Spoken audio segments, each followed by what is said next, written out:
தோழர் தோழர் அப்படிங்கிறது டோலர்னு சொல்லி இது பண்ணியிருந்தாங்க. தோழர் சொல்கிறது உங்களுக்கு வித்தியாசமாக இருக்குது. ஆனால் பிரதர்னு கூப்பிடும் பொழுது உங்களுக்கு அது தெரியலையே. கதாநாயகி வந்து கதாநாயகனை பார்த்து பிரதர்னு கூப்பிடுறாங்க, அதை ஏற்றுக்கிறீங்க, அதை அழகாக ரசிக்கிறீங்க. தோழர்னு கூப்பிட்றதுல என்ன பிரச்சனை இருக்குது? பியூரிஃபைடு அப்படின்னு சொல்லி நிறையா பேர் பேசிகிட்டு இருக்கக்கூடிய ஸ்ரீராமர் அப்படிங்கிற இதை எடுத்துக்கிட்டால் கூட அவர் மீதும் விமர்சனங்கள் உண்டு நமக்கு.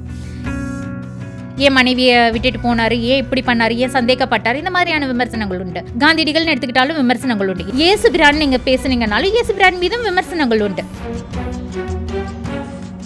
இவங்க வந்து ஒரு சாதிக்கு மட்டும் பேசுகிறாங்க, ஒரு சாதிக்கு பேச மாட்டாங்க அப்படிங்கிற மாதிரி ஒரு விமர்சனங்கள் இருக்குது. அது நீங்கள் எப்படி பார்க்குறீங்க? எந்த சாதிக்கு பேசுகிறாங்க, எந்த சாதிக்கு பேச மாட்டேங்கிறாங்க? தாழ்த்தப்பட்டவர்களுக்கு மட்டுமே பேசுகிறாங்க. ஒடுக்கப்பட்டவர்களுக்கும் தாழ்த்தப்பட்டவர்களுக்கு தான் நாங்கள் தான் வந்து பாதுகாப்புன்னு சொல்லக்கூடியவர்களே இவர்கள் மீதான மாற்று கருத்துக்களை வச்சுட்டு தான் இருக்காங்க. அதில் ஒரு அரசியல் இருக்குது, அதையும் நம்ம பார்த்துட்டு கடந்து போக தான் வேண்டியிருக்கு.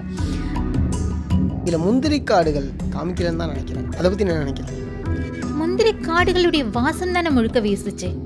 வாசங்கள் வீசுச்சு. புலவர் கலிய பெருமாள் அவர்களுடைய வாழ்க்கையை எடுக்கும்போது அந்த சைடு கொஞ்சம் போயிருக்கலாமோ அப்படிங்கிற ஒரு இல்லைப்பா, எடுத்ததே எப்படி எடுக்க முடிஞ்சதுங்கிற கேள்வி தான் வந்தது எனக்கு. அதனால் ஏன் இது எடுக்கல, ஏன் அதை எடுக்கலங்கிற கேள்விக்குள்ளே ஏன் என்னுடைய மனம் போகலை.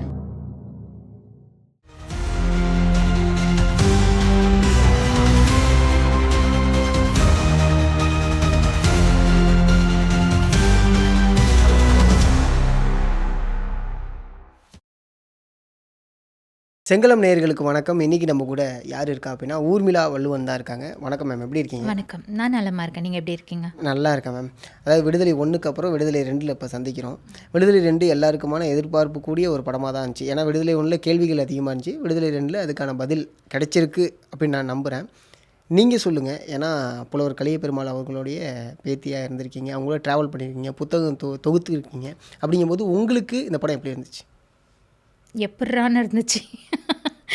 ஏன்னா முதல் பாகம் அவங்க எடுத்து கொடுக்கும் பொழுதே நமக்கு வந்து பார்த்திங்கன்னா எப்படி இப்படி ஒரு படைப்பை கொடுக்க முடிஞ்சுதுங்கிற ஒரு கேள்வி நமக்குள்ளே இருந்துச்சு.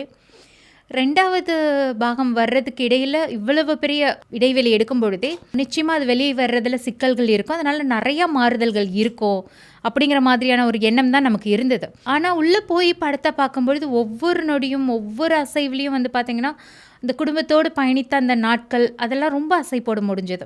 இப்படி ஒரு படைப்பை எப்படி கொண்டுட்டு வர முடிஞ்சுது அப்படிங்கிற ஒரு கேள்வி தான் இருந்தது. ஏன்னா முதல் படைப்பில் அவர் இதை தான் சொல்ல வரேங்கிறத சொல்லிட்டாரு. அவருக்கு நெருக்கடிகள் நிறையா இருந்திருக்கும். அந்த மாதிரியான சூழலில் இப்படி ஒரு விஷயத்தை எப்படி கொண்டுட்டு வர முடிஞ்சுது அப்படிங்கிற ஒரு கேள்வி இருந்தது, வியப்பு இருந்தது. இதற்கிடையில் நிறைய பிள்ளைகளும் நிறையா அன்பு சார்ந்த தோழமைகளும் சொல்லியிருந்தாங்க, நீங்கள் வழக்கு போடுங்க அவர் மேலே, இப்படி கொண்டுட்டு வராங்க அப்படி கொண்டுட்டு வராங்க. 2வது வந்து பார்த்திங்கன்னா உங்ககிட்ட அவங்க அனுமதி வாங்கலை, இன்னும் சில விடயங்கள்லாம் சொல்லி இதெல்லாம் போடுங்க அப்படின்னாங்க. நான் என்ன சொல்கிறேன்னா, என்னுடைய அதற்கு அடுத்த தலைமுறைக்கு வேணும்னா நான் இந்த வரலாறுகளை வந்து சொல்லி கொடுத்துட முடியும். ஆனால் அதற்கு அடுத்தடுத்து வரக்கூடிய தலைமுறைக்கு இந்த வரலாறுகளை கடத்த முடியாது. அப்படின்னும் பொழுது இந்த தமிழ் சமூகத்துக்கு இந்த வரலாறை கடத்தி கொண்டுட்டு போகிறதுங்கிறது மிகப்பெரிய சவாலான ஒரு விஷயந்தான். அப்படி இருக்கும் பொழுது அது மிக அழகாக அவங்களுடைய ஐடியாலஜி மாறாமல் கொண்டுட்டு வந்து கொடுத்துருக்காரு. அப்படிங்கிற பொழுது அதை நம்ம நிச்சயமாக பாராட்டணும், அதை மதிக்கணும் அப்படிங்கிறது தான் நமக்கு மேலோங்கி இருக்குது அப்படிங்கிறது தான் நான் இதில் பதிவு பண்ணேன். ஓகே. அதுவும் இல்லாமல் இதில் முந்திரி காடுகள் குறைவா எனக்கு தெரிஞ்சு காமிக்கலன்னு தான் நினைக்கிறேன். அதை பற்றி என்ன நினைக்கிறீங்க? முந்திரி காடுகளுடைய வாசம் தானே முழுக்க வீசுச்சு. வாசங்கள் வீசுச்சு. ஆனால் ஏன்னா தோழருடைய அதாவது புலவர் கலிய பெருமாள் அவர்களுடைய வாழ்க்கையை எடுக்கும்போது அந்த சைடு கொஞ்சம் போயிருக்கலாமோ அப்படிங்கிற ஒரு இல்லைப்பா, எடுத்ததே எப்படி எடுக்க முடிஞ்சதுங்கிற கேள்வி தான் வந்தது எனக்கு.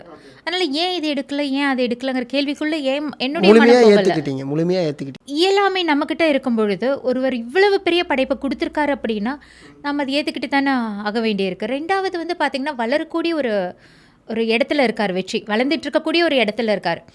அப்படிப்பட்ட ஒரு சூழலில் இப்படி ஒரு கதையை எடுத்து அவர் இவ்வளவு பெரிய ஒரு சவாலை சந்திக்கணுமா அப்படின்னா அது ஒரு மிகப்பெரிய ஒரு கேள்வியாக தான் இருக்குது. அதை வந்து அவர் தைரியமாக எதிர்கொண்டிருக்காரு. அது என்னவா வேணால் இருக்கலாம், அது உணர்வாக இருக்கலாம், இல்லை அவருக்குள்ளே இருந்த அந்த கலையுடைய ஆர்வமாக இருக்கலாம், அதற்கு என்ன வேணால் ஒரு காரணமாக இருக்கலாம். ஆனால் எதுவாக இருந்தாலும் அவர் படைப்புங்கிறது பலரை போய் சேர்ந்துருக்கு அப்படின்னும் பொழுது அதில் இருக்கக்கூடிய அந்த விடயங்களை தான் நம்ம எடுத்துக்கணும். மொழியை ஏன் இது செய்யலை அது செய்யலைன்னு கேள்வி எழுப்ப வேண்டாம் அப்படிங்கிறது தான் நான் யோசிக்கிறேன். ஓகே. ஏன்னா இறுதியாக இருந்த காட்சி, அதாவது அதில் இருக்கக்கூடிய பெருமாள் வாத்தியாரை சுட்டு கொல்லக்கூடிய காட்சி பார்க்கும்போது, ஆனால் இங்கே வேறு அப்படியே மாறுதலாக தானே இருந்துச்சு. அது சினிமா பாணிக்காக மாற்றிக்கிட்டாங்க. அதை அக்செப்ட் பண்ணிக்க முடிஞ்சிச்சா? இல்லை, நான் வந்து புலவரை வந்து அங்கே புலவராக உருவமாக பார்க்கல, அவருடைய ஐடியாலஜியாக பார்த்தேன். ஓகே. படத்தில் ஐடியாலஜி வந்து ஐடியாலஜியாக தான் எங்கேயுமே சுட்டு கொல்லப்படலை, ஒரு இடத்துல தான் கிளைமேக்ஸில். ஏன்னா ஆயுதங்கள் தாங்குவது வேண்டாம் அப்படிங்கிற மாதிரி புலவர் பேசுகிற மாதிரியான ஒரு கடைசி ஒரு காட்சி வரும். ஆனால் இங்கே என்ன அப்படின்னா, எந்த ஒரு புரட்சியாளருமே வந்து பார்த்திங்கன்னா ஆயுதங்கள் வேண்டாம் சொல்ல மாட்டாங்க. ஏன்னா இவங்க ஆயுதங்கள் ஏந்திய புரட்சியாளர்கள் இல்லை. ஒரு புரட்சி செய்கிறாங்க, ஒரு போராட்டங்கள் செய்கிறாங்க, அதில் எந்த ஆயுதங்களை இவங்க எடுக்கணுங்கிறத வந்து பார்த்திங்கன்னா எதிரிகளும் சூழலும் தான் தீர்மானிக்கிறத ஒழிய இவங்க ஆல்ரெடி ப்ரிப்பேர்டெல்லாம் ஆயுதங்களை எடுத்துகிட்டு போகிறதில்ல. அப்படி இருக்கும்பொழுது எப்படி வேண்டான்னு புலவர் சொல்லுவார்? இல்லை, அவங்களுமே அதெல்லாம் சொல்லியிருப்பாங்க. ஆயுதம், அதாவது வன்முறை எங்களோட மொழி கிடையாது. இல்லை, நான் சொல்கிறது கிளைமேக்ஸில் வேண்டான்னு டிஏ கிட்ட சொல்கிற மாதிரியான ஒரு காட்சி அமைப்பு இல்லை, வரும். இந்த சமயம் வந்து இதுவுமே வந்து பார்த்தீங்கன்னா 3 மணி நேரத்தில் ஒரு மனிதர் வந்து ஒரு படத்தை முடிக்கணும் அப்படிங்கிறதுக்கான ஒரு முடிவு தானே ஒழிய, இதை வந்து நான் வந்து ஒரு தவறான ஒரு பார்வையெல்லாம் பார்க்கல.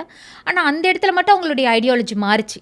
மற்றபடி எல்லா இடங்களையுமே அவங்களுடைய ஐடியாலஜி கூடுமானவரை வந்து உயிர்ப்போடு தான் இருந்ததுன்னு தான் நான் நம்புகிறேன். ஒரு விஷயத்தை கரெக்டாகவே சொல்லியிருக்காங்க. ஆமாம், முடிஞ்ச அளவுக்கு கரெக்டாக சொல்ல முயற்சி பண்ணியிருக்காங்க. ஓகே. ஸோ அதான் சமீப காலங்களாக நடந்துட்டு இருக்க ஒரு விஷயங்களை நீங்கள் பார்த்துருப்பீங்க. ரீசெண்டாக நடந்த அண்ணா யூனிவர்சிட்டி கேஸாக இருக்கட்டும், இதை நீங்கள் எப்படி பார்க்குறீங்க? இதை எப்படி பார்க்குறேன்னா, இந்த மாதிரியான தாக்கங்கள் தான் ஊடகத்தை ஒன்று தொடங்கணும் அப்படின்னு எனக்கு கொண்டுட்டு வந்ததாக நான் பார்க்குறேன். அண்ணாமலை யூனிவர்சிட்டி பிரச்சனையில் வந்து பார்த்திங்கன்னா நம்ம பேசணும், பெண் பிள்ளைகளுக்கான நியாயங்களை பேசணும், அவர்களுடைய உரிமைகளை பேசுகிறோம். அப்போ இப்படி சமூகம் சார்ந்த நிறைய பிரச்சனைகள் இருக்குது. இதெல்லாம் நிறைய ஊடகங்கள் பேசுதுங்கிறது மகிழ்ச்சியை தான் கொடுக்குது. ஆனால் எப்படி பேசுதுங்கிற ஒரு கேள்வியும் எழுது இல்லையா? ஒரு நாய் கொதறிட்டு போயிருக்கு ஒரு குழந்தைய, கண்டென்ட் அவ்வளோதானே, அங்கே விஷயம் அவ்வளோதானே.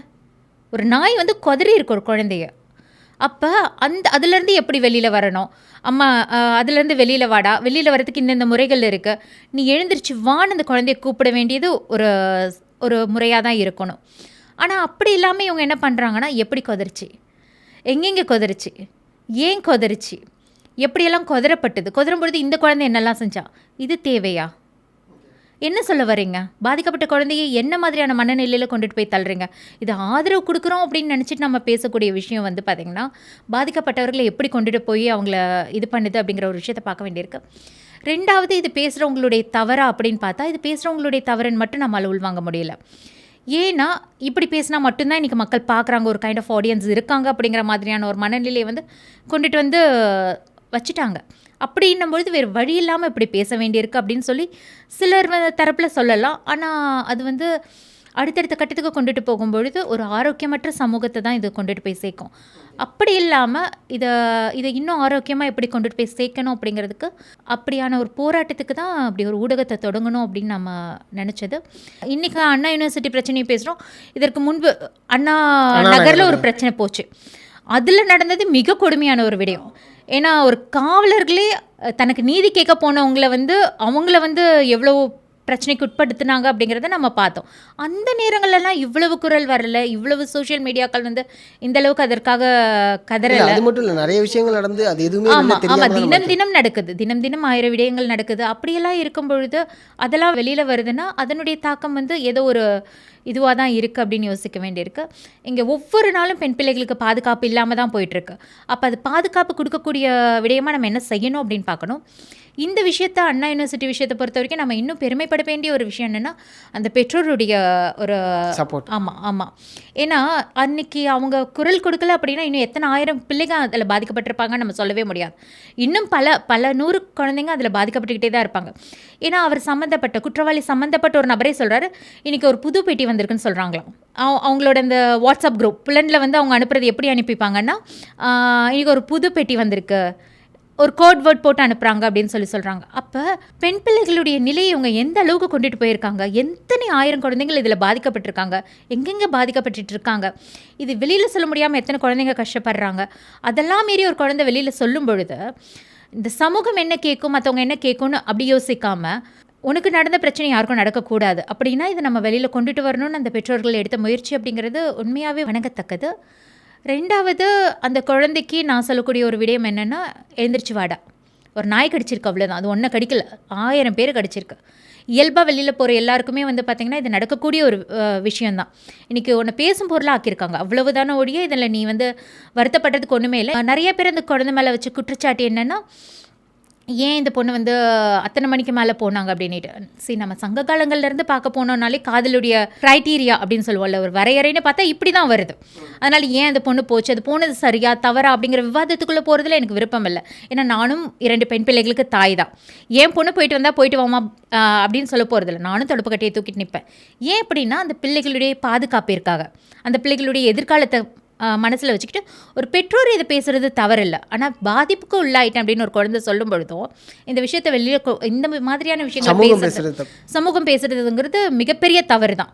அவங்களுடைய மனநிலை மாறணும். அதாவது ஆரம்ப காலகட்டத்திலேருந்து புலவர் கலிய பெருமாள் காலத்திலேருந்து எல்லாருமே அரசியல் கோட்பாடோடு தான் இருக்காங்க.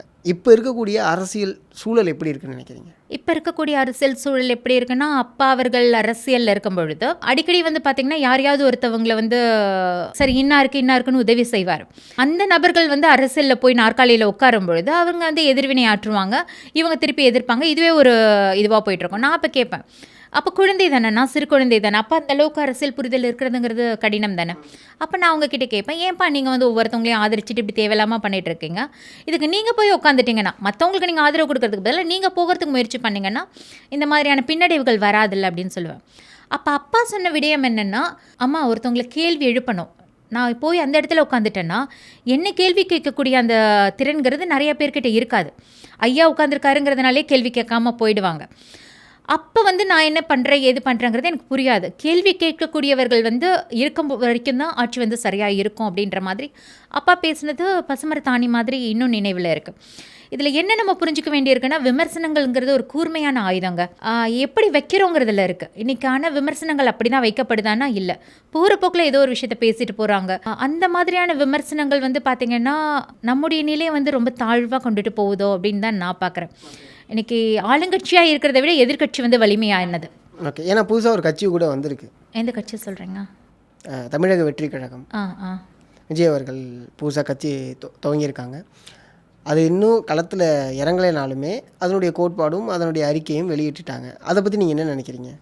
ஏன்னா ரீசெண்டாக இந்த அண்ணா யூனிவர்சிட்டி இஷ்யூ நடக்கும்போது ஆளுநரை போய் சந்திச்சார் விஜய். சந்தித்து அந்த இடத்துல கூட ஒரு விஷயங்கள் பேசியிருந்தாங்க. இதெல்லாம் பார்க்கும்போது உங்களுக்கு என்ன தோணுது? ஆளுநருடைய சந்திப்பு அப்படிங்கிறதுல நமக்கு மாற்று கருத்து இருக்குதான். ஆனால் விஜயுடைய இன்றைய அரசியல் வருகைங்கிறது நான் தேவை தான் நான் நினைக்கிறேன். ஏன்னா நம்ம யாருக்கு உணவு போடுறோன்னு இருக்குது. நம்ம வந்து சிங்கத்தை பிடிச்சி வச்சுக்கிட்டு சிங்கத்துக்கு வந்து அருகம்புல் வந்து சாறு ரொம்ப நல்லதுப்பா, நீ அருகம்புல்லை சாப்பிடுன்னா சாப்பிடாது. அதற்கு தேவை என்னவோ அதை தான் நம்ம கொடுத்தாகணும். அப்போ இன்றைக்கி பெருவாரியான பிள்ளைகள் வந்து ஒரு சினிமாவை நாடி போகக்கூடிய பிள்ளைகளாக இருக்கும் பொழுது அதிலிருந்து வரக்கூடியவர் பேசக்கூடிய ஒரு மொழி அப்படிங்கிறது வந்து பார்த்திங்கன்னா அந்த பிள்ளைங்களை சீக்கிரமாக கொண்டுட்டு போய் சேர்க்கணும். அப்படியான ஒரு சூழலில் இருக்கும் பொழுது அவருடைய வருகை வந்து நான் சரின்னு தான் பார்க்குறேன். ரெண்டாவது, அவருடைய பேசக்கூடிய விடயங்களில் வந்து பார்த்திங்கன்னா நிறையா மாற்றுப்பட்ட கருத்துக்கள் நமக்கு இருக்குது, இல்லைலாம் சொல்ல மாட்டேன், விமர்சனங்கள் இருக்குது. ஆனால் ஒரு விஷயத்தை நம்புகிறேன், ஏன்னா ஹிஸ் எ லேர்னர். சினிமாவுக்கு வரும்பொழுது தான் அவர் மேலே 1000 விமர்சனங்கள் இருந்திருக்கு, கற்றுக்கிட்டாரு. அவருக்கு நான் சொல்லக்கூடிய ஒரே ஒரு விடயம் என்னென்னா, தெளிவாக அவர் சுட்டி காட்டக்கூடிய ஆட்களை பக்கத்தில் வச்சுக்கிட்டாருன்னா அவர் அடுத்த கட்டத்துக்கு போவதற்குண்டான வாய்ப்புகள் அதிகமாக இருக்கும் அப்படின்னு தோணுது எனக்கு. அப்படி இல்லாமல் அவரை சுற்றி இருக்கக்கூடியவர்கள் வந்து அந்தளவுக்கு ஆரோக்கியமான நபர்களாக எனக்கு நான் பார்க்கல. ஆரோக்கியமான விடயங்கள் செய்கிறதா எனக்கு இன்னும் தெரியலை. ஆனால் சில விஷயங்கள் இம்ப்ரெசிவாக தான் இருந்தது. என்னென்னா, அவர் மேடையில் வந்து நான் எல்லாரையும் அறிமுகப்படுத்தி நான் நேரத்தை வீண் செய்ய விரும்பலை, நான் களத்துக்கு போக விரும்புகிறேன் அப்படின்னு சொன்ன அந்த வார்த்தையாக இருக்கட்டும், மேடையில் எல்லாரையும் உட்கார வைக்கணுங்கிற அவசியம் இல்லை, நம்ம எல்லாரும் சமம்னு சொன்ன விஷயமா இருக்கட்டும், இதெல்லாம் வந்து பார்த்திங்கன்னா ஏதோ ஒரு வகையில் சோஷியலிசத்தை தான் பேசுது. அதை நான் முழுமையாக நம்புகிறேன். என்னுடைய நிகழ்வுகளில் ஒவ்வொன்றிலையும் வந்து பார்த்திங்கன்னா மேடைகள் வந்து நாற்காலி போடப்படாது. அவர்களுக்கு கொடுக்கக்கூடிய நேரங்களில் அவங்கவுங்க போய் பதிவு பண்ணிட்டு வரலாங்கிற ஒரு சூழலில் தான் நான் இருப்பேன். அந்த மாதிரியான சில விடயங்களை நான் வந்து வரவேற்கிறேன். அதை தவிர்த்து வரட்டும், இனி இப்போ தானே அறிக்கை கொடுத்துருக்காரு, இன்னும் அவர் கட்சிக்கு வரலை, இன்னும் பெரிய விடயங்கள் அவர் எதுவும் செய்யலை, வரட்டும். அப்புறம் என்ன விமர்சனங்கள் இருக்கா, ஆதரிக்கலாமா ஆதரிக்க வேண்டாமா அப்படிங்கிறத அப்புறம் முடிவு பண்ணும். ஓகே, ஏன்னா நேத்தி நடந்த பவளர் அவர்களுடைய விழாவில் கூட வேல்முருகன் வந்து முக்கியமாக உங்களுடைய குடும்பத்தை பற்றி பேசியிருப்பாங்க. புலவர் கலிய பெருமாள் அவங்க குடும்பங்கள் அதுமாரி பவளர் நேரு அவர்களுடைய குடும்பமுமே வந்து பார்த்திங்கன்னா தமிழுக்கு அதிக விஷயங்களை செஞ்சுருக்காங்க. அவங்க குடும்பத்துக்கு கொஞ்சம் பாதுகாப்பாக இந்த அரசு இருக்கட்டும் அப்படிங்கிற மாதிரியான ஒரு இதை நீங்கள் எப்படி பார்க்குறீங்க? நான் வந்து எங்களுடைய அந்த எப்படி சொல்கிறது, முந்திரி காட்டு மண் செம்மண் பூமியில் வந்து பார்த்திங்கன்னா வீரம்ங்கிறது மலடாயிடுச்சோங்கிற ஒரு பயம் எனக்குள்ளே இருந்துக்கிட்டே இருந்தது. ஒரு ஆற்றாமை, ஒரு வருத்தம், ஒரு அது பெண் பிள்ளைங்களுக்கு தாங்க தெரியும். பிறந்த வீட்டின் மீது இருக்கக்கூடிய பற்று, பிறந்த மண்ணின் மீது இருக்கக்கூடிய பற்றுங்கிறது பெண் பிள்ளைகளுக்கு ரொம்ப அதிகம். அந்த வகையில் பார்த்தா பல பிள்ளைகளை பார்க்கும் பொழுது என்னுடைய செம்மண் பூமிங்கிறது மலடாயிடுச்சோ அப்படிங்கிற ஒரு வருத்தம் வந்து என்னை பல நாள் தூங்க விடாமல் செஞ்சுருக்கு. ஆனால் தோழர் வேல்முருகனுடைய அந்த அறிக்கைங்கிறது வந்து பார்த்திங்கன்னா அவர் அதை மட்டும் பேசலைங்க. கூட்டணி கட்சியில் இருந்தாலும் திராணியோட நிறைய விஷயங்களை எதிர்த்து பேசினார். உண்மையாகவே இன்னும் என்னுடைய பூமி மலடாகலை, அதில் இன்னும் அந்த வீரம் இருந்துட்டு தான் இருக்குது அப்படிங்கிற ஒரு விஷயத்தை தான் என்னால் உள்வாங்க முடிஞ்சுது. புரியுது மேம். உங்களுடைய பார்வையில் நீங்கள் நிறைய விஷயங்கள் சொன்னீங்க. இதுக்கு இதெல்லாம் சரியாக இருக்கும், இப்படி ஒரு ஒரு அமைப்பு அமைக்கலாம் அப்படின்னா அது என்னவாக இருக்கும்? இல்லை, அடிப்படை வந்து பார்த்திங்கன்னா மனித நேயமாக தான் இருக்கணும். ரெண்டாவது, இன்றைக்கி தமிழ் தேசியம்னு பேசுகிறோம். திராவிட தேசியம் அப்படின்னு வரும்பொழுது வந்து பார்த்திங்கன்னா அவங்க முதன்மையாக பேசுகிறது வந்து பார்த்திங்கன்னா சுயமரியாதைன்னு பேசுகிறாங்க. சுயமரியாதை அப்படின்னு வரும்பொழுது இன்றைக்கி தமிழ் தேசியம்னு வரணும்னா யார் சுயமரியாதையை பற்றி பேசலான்னா சுய ஒழுக்கத்தோடு, சுய கட்டுப்பாடோடு, சுய பரிசோதனை செய்யக்கூடிய நபர். இன்றைக்கி நான் எப்போவுமே சரியாக இருந்துட முடியுமானா நிச்சயமாக என்னால் சரியாக இருக்க முடியாது. நானும் தவறுகள் செய்வேன். சிலர் மீது வைக்கக்கூடிய விமர்சனங்களை நானே ஒரு கட்டத்தில் செஞ்சுருப்பேன். அப்போ அதை என்னை நோக்கி கை நீட்டி பேசும்பொழுது, அடுத்தவர் வந்து சுட்டி காட்டும் பொழுது அது ஏற்றுக்கொள்ளக்கூடிய மனநிலைங்கிறது இன்றைக்கி ரொம்ப வேணுங்க. அப்படி அதை மையப்படுத்தி போகக்கூடிய தமிழ் தேசியம் அப்படின்னு இருந்ததுன்னா இன்னும் ஆரோக்கியமான தமிழ் தேசியமாக இருக்கும்.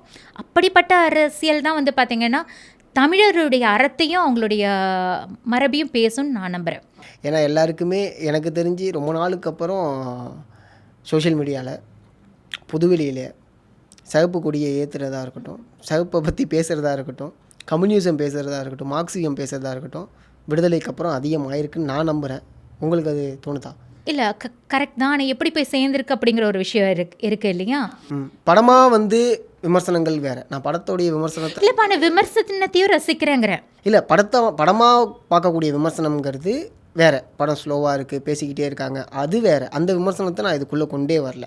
கருத்தியல் ரீதியாக விமர்சனங்கள் அதை நம்ம பேசி தான் ஆகணும். ஒரு சில பேருக்கு அந்த கருத்து ஏற்புடையதாக இருக்கும், ஒரு சில பேருக்கு இல்லை, இவங்க ஒரு தனி கோட்பாடோடு இருக்காங்க, இந்த கோட்பாடு வந்து நமக்கு சரிப்பட்டு வராது அப்படிங்கிற விமர்சனங்கள் எல்லா கருத்துக்குமே எல்லா கோட்பாடுக்குமே இருக்கும். என்னோடய கேள்வி என்னென்னா, இப்போ அதிகமாகிருக்குன்னு நான் நம்புகிறேன். நீங்கள் அதை எப்படி ஏற்கிறீங்க? இல்லை, ரெண்டு விமர்சனமும் மாறி இருக்குல்ல, அதை நீங்கள் எப்படி பார்க்குறீங்க? ரெண்டு விமர்சனங்களும் மாறி மாறி இருக்குது அப்படின்னா நிறைய பேருக்கு இவங்களுடைய அந்த கொள்கைகள் போய் சேர்ந்துருக்குங்கிறது மகிழ்ச்சியாக தான் இருக்குது. இதை சாதி ரீதியாகவும் பார்க்குறாங்கல்ல. இவங்க வந்து ஒரு சாதிக்கு மட்டும் பேசுகிறாங்க, ஒரு சாதிக்கு பேச மாட்டாங்க அப்படிங்கிற மாதிரி ஒரு விமர்சனங்கள் இருக்குது. அது நீங்கள் எப்படி பார்க்குறீங்க? எந்த சாதிக்கு பேசுகிறாங்க, எந்த சாதிக்கு பேசுகிறாங்க? அதாவது தாழ்த்தப்பட்டவர்களுக்கு மட்டுமே பேசுகிறாங்க, இது தாழ்த்தப்பட்டவர்களுக்கான ஒரு விஷயம் அப்படி. ஆனால் அடக்குமுறையில் இருந்தவங்களுக்காக பேசக்கூடிய அரசியல்னு பாதி பேருக்கு புரியும். ஒடுக்கப்பட்ட, உரிமைகள் மறுக்கப்பட்ட மனிதர்களுக்காக பேசப்படக்கூடிய அரசியல் இது வந்து எங்கெல்லாம் வந்து மனிதர்கள் தாழ்த்தப்படுறாங்களோ, ஒடுக்கப்படுறாங்களோ, எந்தெந்த மனிதர்களுக்கு வந்து பார்த்திங்கன்னா உரிமைகள் மறுக்கப்படுதோ அவர்களுக்கான ஒரு அரசியலாக தான் இவர்களுடைய அரசியல் இருக்குது. இதில் என்ன ஒரு வேடிக்கைன்னா, ஒடுக்கப்பட்டவர்களுக்கும் தாழ்த்தப்பட்டவர்களுக்கு தான் நாங்கள் தான் வந்து பாதுகாப்புன்னு சொல்லக்கூடியவர்களே இந்த அரசியலை மாற்றுக்கருத்தை சொல்லிக்கிட்டு தான் இவர்கள் மீதான மாற்றுக்கருத்துக்களை வச்சுட்டு தான் இருக்காங்க. அதில் ஒரு அரசியல் இருக்குது, அதையும் நம்ம பார்த்துட்டு கடந்து போக தான் வேண்டியிருக்கு. தவிர்க்க முடியாத ஒரு விடயமாக தான் இதில் இருக்குது. இதில் என்ன ஒரு விமர்சனங்கள் நான் பார்த்தது என்னென்னா, சினிமாட்டிக்காக சில குழந்தைங்க பேசியிருந்தாங்க. அந்த 2K கிட்ஸ்ன்னு சொல்லக்கூடிய அந்த பிள்ளைகள் வைத்த சில விமர்சனங்கள் பார்க்கும்பொழுது ரசிக்கக்கூடிய வகையில் தான் இருந்தது. தோழர் அப்படிங்கிறது டோலர்னு சொல்லி இது பண்ணியிருந்தாங்க. தோழர் அப்படிங்கிற வார்த்தை வந்து பார்த்திங்கன்னா எனது நிறைய பேர் கேட்பாங்க, எனக்கு மகள் தானம்மா, நீ அப்பான்னு கூப்பிடு அப்படின்னு சொல்லுவாங்க. மகளாகவே நான் இருந்தாலும் தோளுக்கு மேலே உயர்ந்தவள் அல்லவா, அதனால் நான் தோழராகவே இருந்துட்டு போகிறேன் அப்படின்னு சொல்லுவேன். என்னுடைய அப்பாவிற்கு நான் மகளாக மட்டும் இருக்கும் பொழுது என் அப்பா மீதான விமர்சனங்களை என்னால் திராணியோடு வைக்க முடியாது. ஆனால் என் அப்பாவுக்கு ஒரு தோழராக நான் இருக்கும் பொழுது வந்து பார்த்திங்கன்னா அவர் மீது எனக்கு ஒரு விமர்சனம் இருந்தாலும், எனக்கு மாறுபட்ட கருத்துக்கள் இருந்தாலும் அது அப்பாவை எதிர்த்து நான் குரல் கொடுக்கக்கூடிய அந்த தன்மையை எது எனக்கு கொடுக்கணும், அந்த தோழருங்கிற ஒரு வார்த்தை கொடுக்கும். இணையர்கிட்ட என்னால் வந்து பேச முடியும் அப்படின்னா அந்த தோழருங்கிற ஒரு சொல்லாடல் வந்து பார்த்திங்கன்னா அவ்வளவு கூர்மையானது. நான் என்ன அந்த குழந்தைங்க கிட்டே கேட்குறேன்னா, தோழர் சொல்கிறது உங்களுக்கு வித்தியாசமாக இருக்குது, ஆனால் பிரதர்னு கூப்பிடும் பொழுது உங்களுக்கு அது தெரியலையே. பிரதர்னு கூப்பிட்டது ஒரு பொண்ணை வந்து பார்த்திங்கன்னா கதாநாயகி வந்து கதாநாயகனை பார்த்து பிரதர்னு கூப்பிட்றாங்க, அதை ஏற்றுக்கிறீங்க, அதை அழகாக ரசிக்கிறீங்க. தோழர்னு கூப்பிட்றதுல என்ன பிரச்சனை இருக்குது? 2வது ஒரு விஷயம் என்னென்னா, அந்த தோழர் அப்படிங்கிற ஒரு வார்த்தை வரும்பொழுது நான் சொல்கிறேன். நான் மிக சிறு குழந்தையாக இருக்கும் பொழுது அப்பாவை பார்க்க பல தோழமைகள் வந்துட்டு போவாங்க. அவங்களாம் வந்துட்டு போகும்பொழுது நான் சொல்லுவேன், அப்பா உங்கள் நண்பர் வந்துட்டு போனார் அப்படின்னுவேன். அப்பா சொல்லுவார், நண்பர் இல்லைம்மா தோழர் சொல்லு அப்படின்னுவார். நான் கேட்பேன், ஒரே வம்பா போச்சுப்பா அவங்ககிட்ட, என்னப்பா தோழருக்கும் நண்பருக்கும் என்ன பெரிய வித்தியாசம், எல்லாத்துலேயும் நீ ஒரு கருத்தை எடுத்துகிட்டு வருவியா அப்பா அப்படின்னு சொல்லி அப்பா கிட்ட விளையாட்டா வாதிடும் பொழுது பார்த்தீங்கன்னா, அப்பா சொல்லக்கூடிய அந்த இது என்னென்னா, அம்மா நண்பர்கள்னால் எல்லாத்துலேயும் தோள் கொடுப்பாங்க, நான் செய்கிற நல்ல விஷயத்துலேயும் சரி தவறுகளையும் சரி தோள் கொடுப்பாங்க. ஆனால் தோழர்னா நான் தவறு செய்யணும்னா தோலை உரிச்சிருவாங்கம்மா. தவறு செய்யும் பொழுது முதலில் சுட்டி காட்டக்கூடியவர்கள் வந்து தோழர்கள், அவர்களை நண்பரோடு ஒப்பிடக்கூடாதும்மா அப்படின்னு சொல்லுவார். தோழர்ங்கிறது மிக கூர்மையான வார்த்தைங்க. தவறுகள் சிலர் பண்ணியிருக்கலாம், சில இயக்கங்களில் வந்து எல்லா இடத்துலையுமே இருக்கும். இன்றைக்கி பியூரிஃபைடு அப்படின்னு சொல்லி நிறையா பேர் பேசிகிட்டு இருக்கக்கூடிய ஸ்ரீராமர் அப்படிங்கிற இதை எடுத்துக்கிட்டால் கூட அவர் மீது விமர்சனங்கள் உண்டு. நமக்கு ஏன் மனைவியை விட்டுட்டு போனார், ஏன் இப்படி பண்ணார், ஏன் சந்தேகப்பட்டார், இந்த மாதிரியான விமர்சனங்கள் உண்டு. இன்றைக்கி காந்தியடிகள்னு பேசக்கூடிய நபர்களுக்கும் பார்த்திங்கன்னா, காந்தியடிகள்னு எடுத்துக்கிட்டாலும் விமர்சனங்கள் உண்டு. இன்றைக்கி எந்த ஒரு நபர்களை நீங்கள் எடுத்தீங்கனாலும், இயேசு பிரான் நீங்கள் பேசுனீங்கனாலும் இயேசு பிரான் மீதும் விமர்சனங்கள் உண்டு. சரிங்களா? மாறுபட்ட கருத்துக்கள்ங்கிறது எல்லார்கிட்டையுமே இருக்கும். தோழர்களாக வாழ்ந்த இங்கே சில மனிதர்கள் மீது நமக்கு விமர்சனங்கள் இருக்கலாம். ஆனால் ஒட்டுமொத்த தோழங்கிற வார்த்தையும் தவறு அப்படின்னு சொல்கிறத வந்து ஏற்றுக்க முடியாது அப்படின்னு தான் நான் நம்புகிறேன். ஓகே மேம், ரொம்ப நன்றி. உங்களோட நேரத்தை எங்களுக்கு ஒதுங்கினதுக்கு ரொம்ப நன்றி. நிறைய விஷயங்களை பகிர்ந்தீங்க. மீண்டும் சந்திப்போம். மகிழ்ச்சி. நன்றி.